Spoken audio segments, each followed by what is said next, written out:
তোমরা এখানে টাকা চাইতে এসেছো? সিরিয়াসলি টাকা চাইতে এসেছো এখানে? তোমাদের কোনো আইডিয়া আছে এই যে এই ফ্ল্যাটটা বা নিচে ওই গাড়িটা আমি কত কষ্ট করে কিনেছি? মাসে মাসে কত টাকা আমাকে ইএমআই দিতে হয়? আমার মাথার উপর প্রেশারটা তোমরা বুঝতেই চাইছো না। ঠিক আছে বাবু, তোকে আর কষ্ট করে কিচ্ছু করতে হবে না। আমি আর তোর বাবা যা পারি আমরা নিজেরাই করে নেব। দেখো, I am extremely sorry, but আমার পক্ষে এই মুহূর্তে হেল্প করাটা পসিবল না। ওকে? বাড়িটা কিন্তু খুব সুন্দর করে সাজিয়েছিস।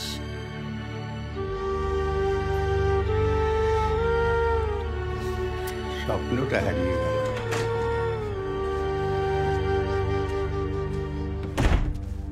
কি হলো? তুই কোথায় যাচ্ছিস?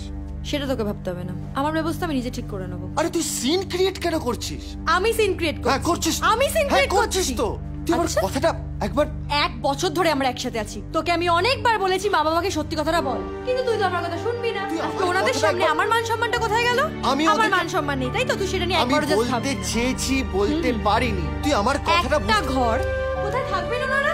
আচ্ছা তুই এই ব্যাপারটা নিয়ে কেন টেনশন করছিস? কেন টেনশন করছিস? দেখ, সামনে কোনো হোটেলে মা বাবাকে রাখার ব্যবস্থা করে দেবো। এই কি বলছিস তুই? ওনারা তোর মা বাবা এত দূর থেকে এসেছেন, মানে আমি জাস্ট এগুলো তোর থেকে এক্সপেক্ট করি না রে। Are you mad or what? দাঁড়া, আমি দেখছি। হ্যাঁ প্লিজ দেখ। না জাস্ট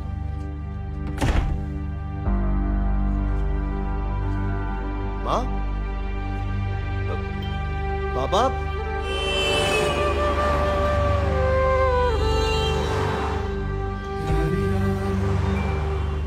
ভেবেছিলাম বাবু এসে আমাদের দেখে খুশি হয়ে জড়িয়ে ধরবে,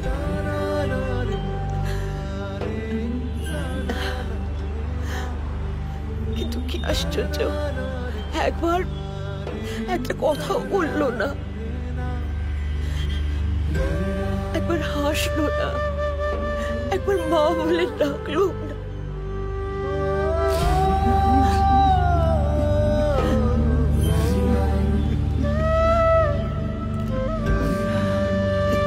মিস্টার প্রধান, ঘটনাটা কিন্তু অত্যন্ত দুর্ভাগ্যজনক। এত বড় একটা ইনসিডেন্ট ঘটে গেল আর আপনি একটা ভিজিট করেই চলে গেলেন। না ম্যাডাম, কালকে আমি স্পটে ছিলাম, একজনকে রেস্কিউ করে হসপিটালে নিয়ে গেলাম। সে দায়িত্ব আপনি অন্য কাউকে দিতে পারতেন। আপনি একজন সিনিয়র অফিসার, আপনি নিজে স্পটে থেকে সবকিছু কন্ট্রোল করতে পারতেন। সেই দায়িত্বটুকুনিও নিতে পারলেন না। আই এম সরি ম্যাডাম, কালকে একটা বাচ্চা পুড়ে গিয়ে প্রচন্ডভাবে অসুস্থ হয়ে পড়েছিল। তখন আমার মনে হলো কর্তব্য থেকে মানবিকতা প্রধান।